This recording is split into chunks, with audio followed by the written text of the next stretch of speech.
Bourse d'études entièrement financée au Royaume-Uni. Alors dans cette vidéo aujourd'hui, je reviens encore avec une bourse d'études qui est entièrement financée au Royaume-Uni. Donc si tu aimerais savoir les différentes informations à propos de cette bourse d'études, juste reste regarde cette vidéo jusqu'à la fin. Alors c'est la première fois que tu es tombé sur ma chaîne YouTube, moi c'est Franck pour la de la chaîne FP Opportunités de Voyage. Alors cette chaîne on parle des différentes opportunités de voyage, des bourses d'études et tout ce qui concerne l'immigration à l'étranger. Alors dans cette vidéo aujourd'hui, je reviens avec une bourse d'études qui est entièrement financée à l'université d'Edinburgh au Royaume-Uni. Alors, c'est quoi déjà cette université? Bon, pour cette université, je ne vais pas faire une très grande présentation. C'est à vous d'aller faire les différentes recherches. Mais c'est une université située au Royaume-Uni. Elle est parmi les meilleures universités du monde. Alors, quels sont les différents avantages ou peut-être les différents critères pour postuler à cette bourse d'études? Déjà, la première chose que vous devez savoir, c'est que c'est une bourse universitaire. Donc, elle couvre uniquement les frais scolaires. Les frais scolaires sont gratuits. Et ce que vous devez déjà savoir, en fait, cette bourse d'études, c'est pour les études en ligne.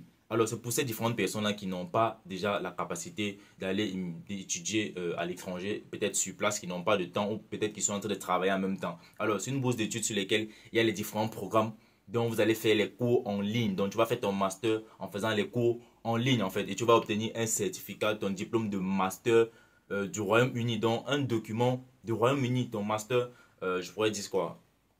Comme on dit, anglais en fait, je peux le dire comme ça.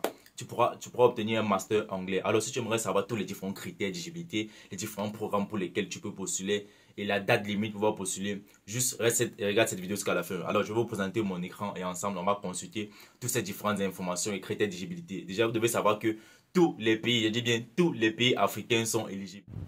Alors les amis, nous sommes présentement sur l'écran de mon ordinateur. Je vais vous présenter cette bourse d'études entièrement financée à l'université de Edinburgh. Alors j'ai traduit le site en anglais, en français autant pour moi. Bon, le site est déjà en anglais. Je l'ai traduit pour que la vidéo puisse aller très rapidement et pour que vous puissiez comprendre facilement aussi.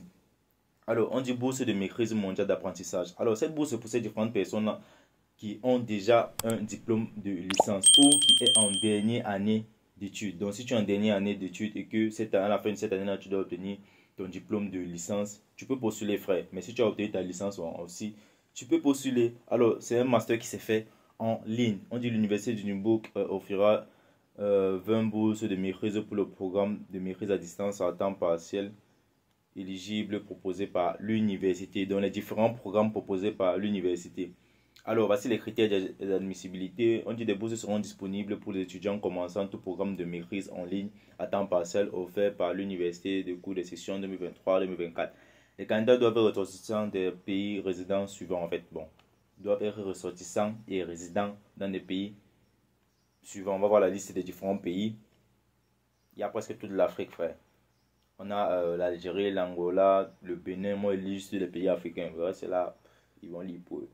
Le Burkina, le Burundi, le Cap-Vert, le Cameroun, le Tchad, le Comores, Congo, l'Égypte, l'Éthiopie, la Gambie. Bon, c'est principalement aussi les pays africains. Hein. Il y a l'Indonésie aussi, quelques pays asiatiques. On a le Bangladesh, l'Haïti, le Mozambique, le Cameroun. Il y a tous les pays, les amis. Tous les pays sont sur la liste. Donc, allez postuler. Tous les pays africains sont sur la liste. Il y a pratiquement tous les pays. Il y a le Togo. Alors, c'est une bourse d'études en ligne. Donc, ça ne vous coûte rien pour postuler. Vous obtenez un diplôme, je pourrais dire quoi, anglais en fait. Imaginez ce que vous pouvez faire avec ce diplôme que vous avez étudié sur votre territoire sans avoir quitté le territoire, mais que vous avez obtenu un diplôme anglais. Cela va booster votre CV, les amis. Alors, quels sont les critères pour pouvoir postuler? Déjà, le premier critère d'éligibilité, il faut d'abord vérifier si ton pays est éligible. On a vu la liste ensemble. Alors, je vais retraduire en fait le site encore en français pour que ça aille plus vite.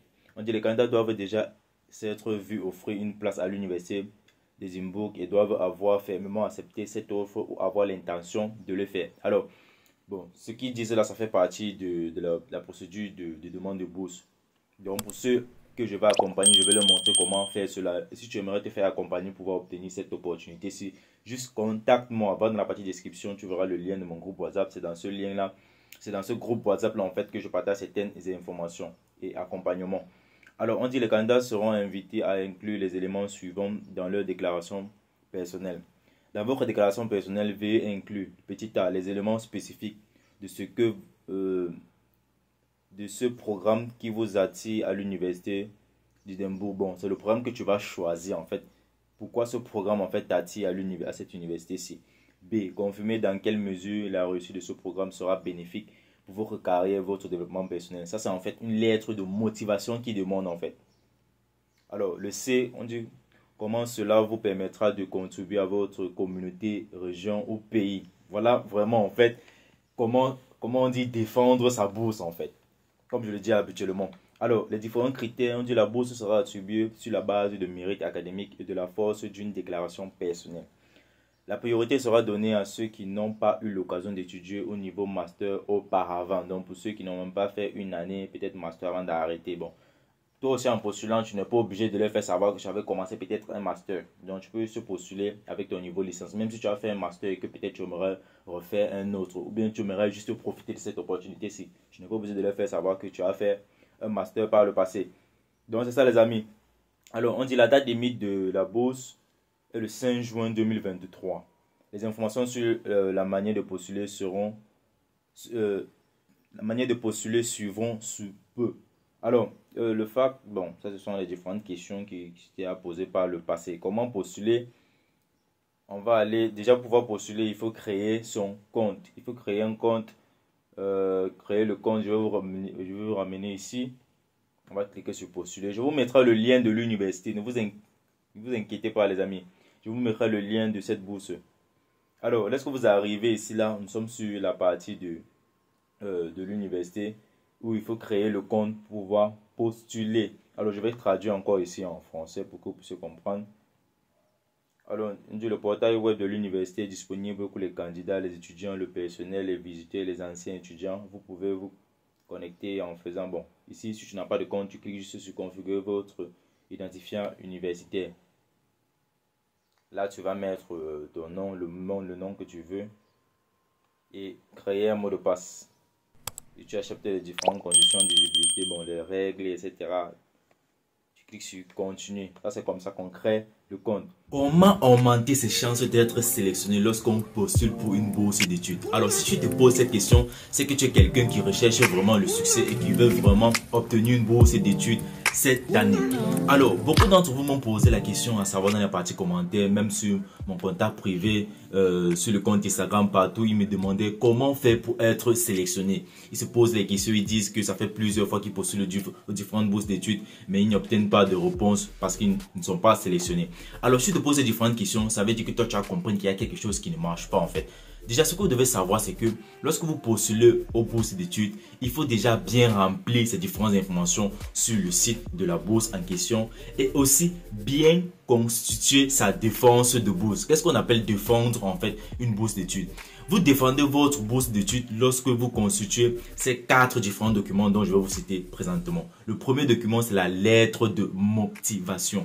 Tu dois défendre ta bourse sur ce document. Qu'est-ce qui te motive à candidater pour cette bourse-là? Le deuxième document, c'est la lettre d'intention, si cela est demandé. Alors, habituellement, on demande soit une lettre de motivation, soit la lettre d'intention. La lettre de motivation et la lettre d'intention, c'est pratiquement la même chose, mais c'est pas la même chose. Il y a quelques petites différences. Alors, comme le nom l'indique, en fait, une lettre de motivation, c'est ce qui te motive. Une lettre d'intention, c'est quelles sont tes intentions, en fait, si tu obtiens la bourse d'études. Alors, comme troisième document, c'est la lettre de référence. Cette lettre de référence, en fait, ça doit être habituellement écrit par quelqu'un qui te référence pour la bourse. Peut-être ça peut être ton enseignant, peut-être quelqu'un avec qui tu as travaillé ou un ex-patron en fait. Mais cette lettre, c'est moi qui l'écris. Je te montre comment est-ce que tu vas demander à cette personne-là qui va mettre ces différentes informations sur cette lettre. Donc, tu auras juste besoin des coordonnées de cette personne pour mettre sur la lettre. Alors, le quatrième document ici, c'est le document le plus important qui est le CV. Beaucoup de personnes confondent un CV pour une bourse d'études et un CV normal. Déjà, ces deux documents ne sont pas les mêmes. Ils ne se présentent pas de la même façon. Ils ne se constituent pas de la même manière. Donc, ton CV que tu fais habituellement postuler aux offres d'emploi n'est pas le même pour les bourses d'études. Et alors, à propos de cela, en fait, les amis, j'ai constitué un PDF, un document, en fait, dans lequel il y a pratiquement ces 4 documents dans 2 versions. Il y a la version francophone, il y a la version anglophone. Donc, au total, vous aurez 8 documents, donc pratiquement 4 lettres ou 4 documents. Les 4 lettres sont lettre de motivation, lettre de référence, lettre d'intention et le CV. Maintenant, ces 4 documents sont en 2 langues, en français et en anglais. Donc, ce qui fait au total 8 documents. Mon objectif principal, c'est d'accompagner toutes ces différentes personnes qui sont déterminées à obtenir une bourse d'études cette année. Alors déjà, la première des choses que vous devez comprendre, c'est lorsque vous voulez atteindre certains objectifs, fixez-vous des habitudes en fait. Alors, si tu veux obtenir une bourse d'études, frère, tu dois être déterminé. Tu dois postuler en moyenne, en minimum 3 bourses d'études. Tenir en fait la chance d'être sélectionné à l'une d'entre elles. Alors, pour cela, j'ai constitué en fait ce document, ce PDF, si je peux l'appeler comme ça, qui contient ces 4 documents-là, qui est téléchargeable. Maintenant, ce document n'est pas gratuit parce que pour constituer cela, ça m'a pris du temps, c'est d'énergie pour pouvoir écrire tous ces différents documents et les traduire de la langue française en langue anglaise. Alors, c'est un document qui contient pratiquement les 4 documents dans les 2 versions, anglais et français, comme je vous ai dit, et qui coûte la somme de $20. Le lien de ce document est dans la partie description. Mais pour pouvoir télécharger ce document, il faut que moi j'accepte lorsque vous allez cliquer sur le lien. Si tu cliques sur le lien et que tu n'as pas encore fait le paiement, tu ne pourras pas télécharger le document, donc ça ne sert à rien de cliquer sur le lien. Alors, comment faire le paiement? C'est simple. Tu me contactes via mon groupe WhatsApp, le lien dans la partie description aussi. Tu me contactes via le groupe WhatsApp et on va causer ensemble en fonction des différents moyens de paiement qu'il y a dans ton pays. Tu pourras effectuer le paiement, m'envoyer la preuve de paiement. Et lorsque tu vas cliquer sur le lien, je vais accepter pour que tu puisses télécharger le document PDF avec les 8 versions des 2 langues en fait. Donc 4 langues, 4 documents en langue française et 4 documents en langue anglaise. Alors les amis, ça c'est mon moyen pour moi de vous aider. Pour ceux-là qui sont vraiment déterminés à obtenir une bourse d'études cette année. Et le conseil encore que je vous donne, c'est de postuler un minimum 3 bourses d'études pour augmenter vos différentes chances d'être sélectionné.